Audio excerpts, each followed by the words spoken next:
Most people think their focus stacking fails because they don't take enough shot, but that's almost never the problem. What usually throws everything off is the lighting. So today I'll show you the simple way I go about it and create a nice clean stack without hopefully overthinking everything.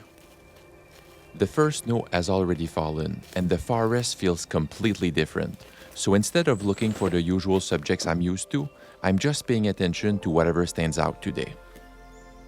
Before we head back to the forest, let me quickly show you what this video is really about. We're basically going to be building one focus stack from start to finish, and I'll walk you through the things that usually create problems like background artifacts, blown highlights, halos, basically all the stuff I found that can really ruin a stack. And since a lot of you ask me what I'm using, here's the kit I'm going to be bringing with me today. A Canon R5 paired with my 100mm macro, a couple of Adaptalux flexible LED lights, a couple of Amaran Ace 25C lights, my small Benro tripod, the Adaptalux Stabilizer 2.0, and a few background tools like steel wool and other reflective materials. Later on, we'll come back here and I'm going to show you how I stack everything in one click, plus the software I use to do it, and I'm going to show you a couple of bad stacks so you don't make these mistakes in your next adventure. Alright, let's get back out there and see you in a bit.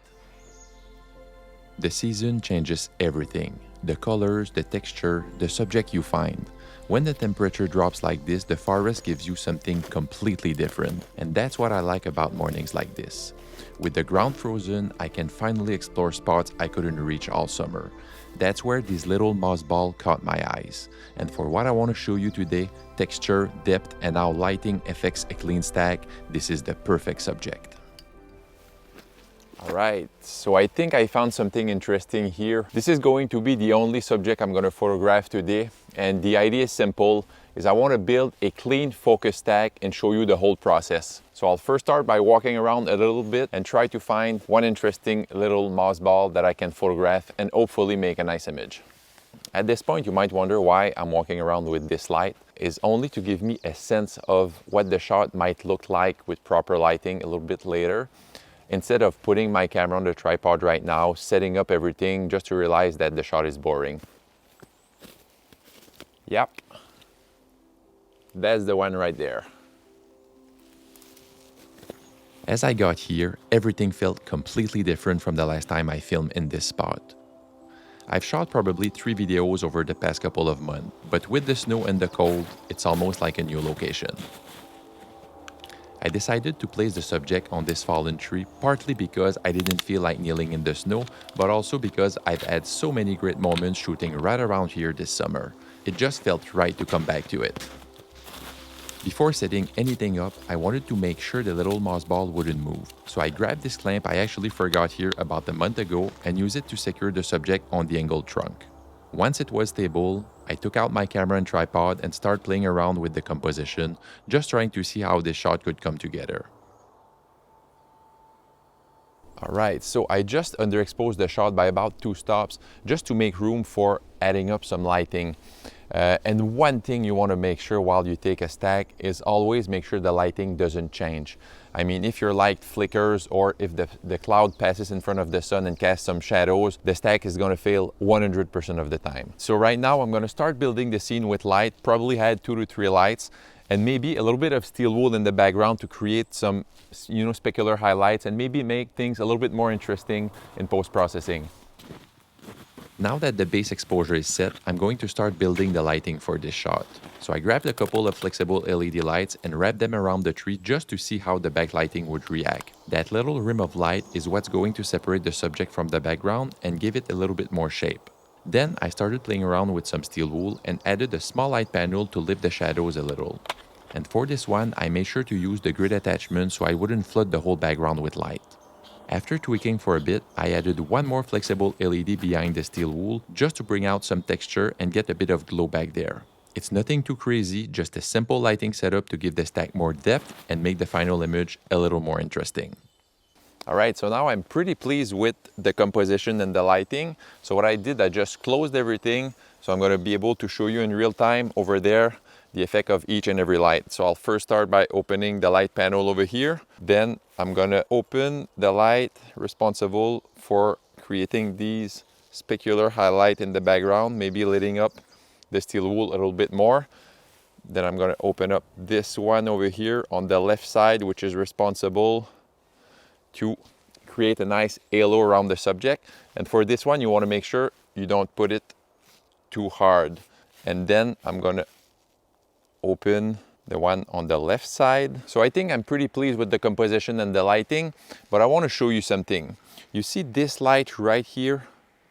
This is way too strong. So I need to dial it down a little bit. In this case, I'm going to put it a little further away. Maybe something just like that, just to create a nice halo around the subject. But you don't want this halo to be too strong because post-processing software don't handle hotspots like that. All right, so the first thing you need to keep in mind when you're doing focus stacking is always to focus on the front part of your subject. That's your first frame.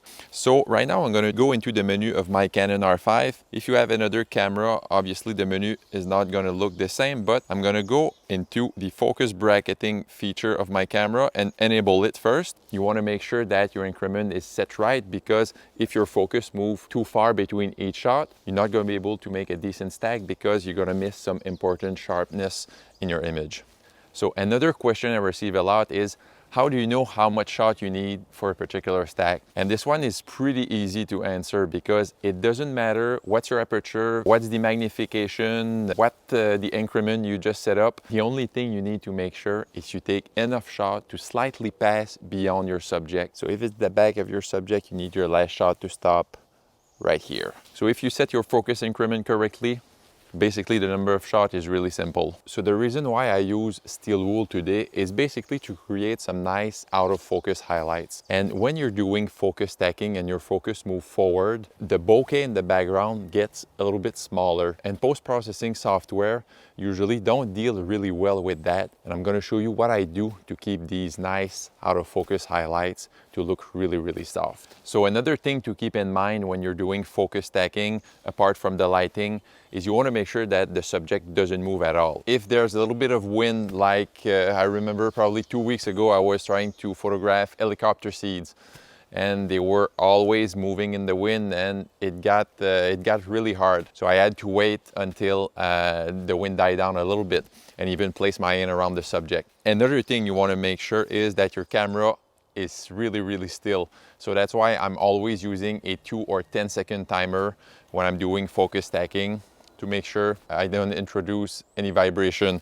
And also another thing you might consider is using a remote control like this one. I'm using this one to film myself because it's much easier, but you can also, use it to trigger your camera. So another tip I can give you is always take more shot than you actually need, because it doesn't really matter if you go all the way to your background, because in post-processing you can just don't select these frames in your stack. But you want to make sure the focus increment is dialed in, because if it's not, you're not going to be able to save it in post-processing. So another feature I love is being able to touch the screen and focus where I want on my subject. And in this case, I want to focus right on the mouse ball, because I know that's the part of the subject that's the closest to the camera. And I'm going to be using my focusing ring, which I set to trigger the magnification on my LCD screen. So I'm going to be able to fine-tune the focus exactly where I want. So what I'm going to do next is take another stack, again at f2.8, about 60 images, focus increment at around 1 or 2, but I'm going to flicker the light a little bit during the stack to see how it performs in post-processing. Something like that. So I probably took about 6 different types of stack. Now let's move on to the studio and see what we can do with that. So before I head inside, I have one more tip about focus stacking. Always expose for the brightest part of your subject. That way it keeps the highlight under control and makes the stacking way cleaner later. We're almost ready to jump in the post-processing workflow, but first I want to show you something cool. Maybe you don't care about this stuff, but I do, so here it is. I hope you appreciate the effort. Not sure about the blue and the red in the background, but I think it's better than that, right? Just let me know in the comment what you think. All right, now for the post-processing workflow. Let me just say that that's not the place where I love to spend a lot of time. I'd rather be outside shooting, but with focus stacking, you kind of have no choice, to take a little bit of time in post-processing to stack everything together and make your images usable. So I already imported all the image into Lightroom, and to save you some time, I selected the stacks we're going to look at. So let's start with the flicker stack. Okay, so we'll select the bracketed images from the flicker stack first, and I'll use my focus stacking plugin. Just click stack and let the software do the rest. So this one has about 60 images at 45 megapixels, so it's probably gonna take a few minutes for the computer to process everything. All right, so for this one, you can see that the software struggled a little bit. You can see halos around the edges, lots of inconsistencies, and a lot of brightness jumps. And I know for a fact that none of this is a software problem, it's just unstable lighting. So if you ever get results like this, it's almost 100% because the light changed between the shots. Could be a cloud passing in front of the sun or simply your lighting flickering while you're taking the stack. So I'll compare this to a clean stack in a few moments so you can really see the difference. But for now, let's move on to the hotspot stack. All right, for this one, I'm not gonna lie, maybe I pushed it a little too much, but I think you'll get the idea. And yes, this one is a mess. Look at the bright area right here.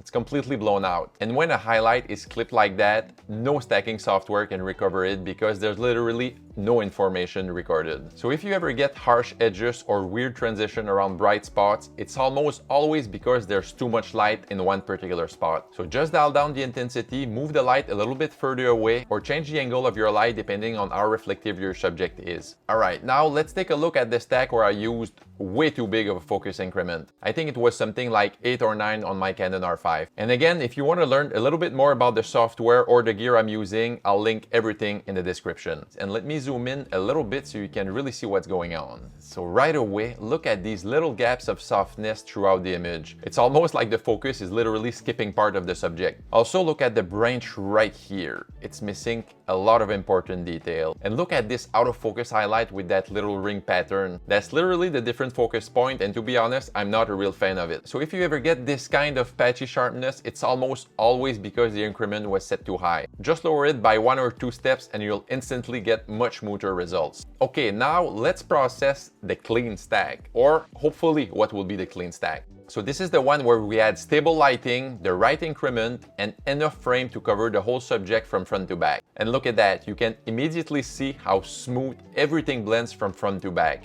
No flickers, no halo, no weird transition, just clean details. And what's cool is that this is the exact same setup as the hotspot stack and the big increment stack. Look here, for example, the branch on the left side is way sharper than the one stack with the wrong increment. And look at the background right here. Look at that, the bokeh is so much cleaner, but I told you a little bit earlier in the video about a trick to get even smoother highlights in the background, and here it is. So here I'll take one frame of the first clean stack and the final stacked image and open them as layers in Photoshop. So here's the difference in the background highlights. For me, the larger and softer highlights looks way better, but that's only my preference. So I'll first auto-align both layers and then mask in only the part of the image where I want smoother highlights, just like that. And here's the before and after. I think it's subtle, but it makes the image feels a little bit more polished. So at the very end of the video, I'll be comparing a lot of images. One taken at different aperture like f8 or f11, one with natural lighting only. So basically, you'll be able to see a lot of different versions of the same image. So since this image turned out to be a little better than I expected, I decided why not to give it away. So if you want a chance to win it, just leave a comment below and I'll choose the winner based on the comment that gets the most like at the start of 2026. So when you go out there and create an image, it's always fun to come back and see the result. But don't make it your reward. Make it a reminder of all the fun you had creating it, and make sure you don't forget to keep moving.